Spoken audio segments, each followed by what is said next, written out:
As we approach the Republican and Democratic Party's national conventions, let's examine some of the candidates' more egregious claims. This time, we'll take a look at the Republican nominee, Donald Trump.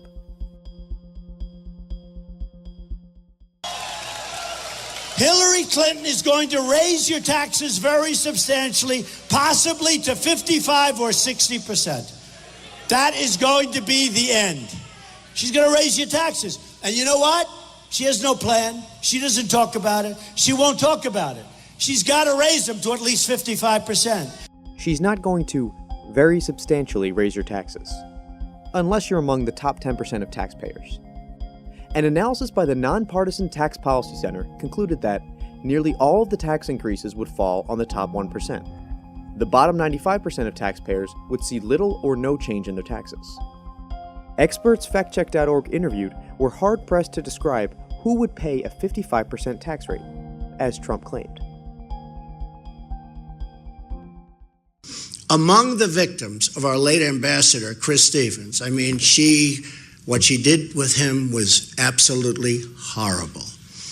He was left helpless to die as Hillary Clinton soundly slept in her bed. That's right. When the phone rang, as per the commercial, at 3 o'clock in the morning, Hillary Clinton was sleeping. 2 emails from Clinton showed that she was awake after it was learned that Stevens had died in the attack on the diplomatic facility in Benghazi. In fact, Trump later acknowledged that he had no evidence to support his claim. Whether she was sleeping or not, who knows if she was sleeping? You said she was sleeping. And now ISIS is making millions and millions of dollars a week selling Libya oil.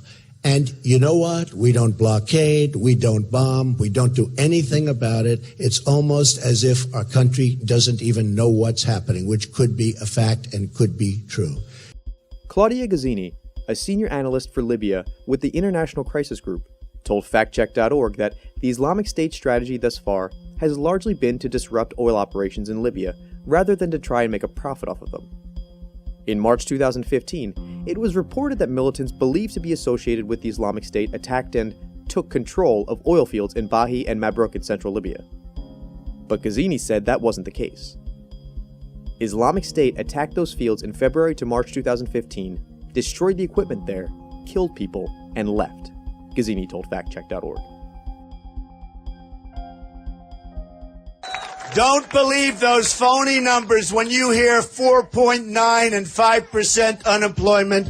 The number's probably 28, 29, as high as 35. In fact, I even heard recently 42%.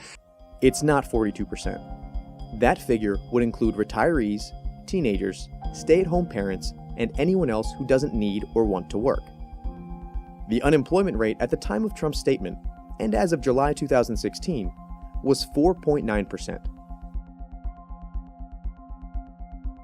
You have a water problem that is so insane. It is so ridiculous. And I've heard this from other friends of mine in California where they have farms up here and they don't get water. I said, oh, that's too bad. Is it a drought? No, we have plenty of water. I said, what's wrong? Well, we shove it out to sea. And I said, why?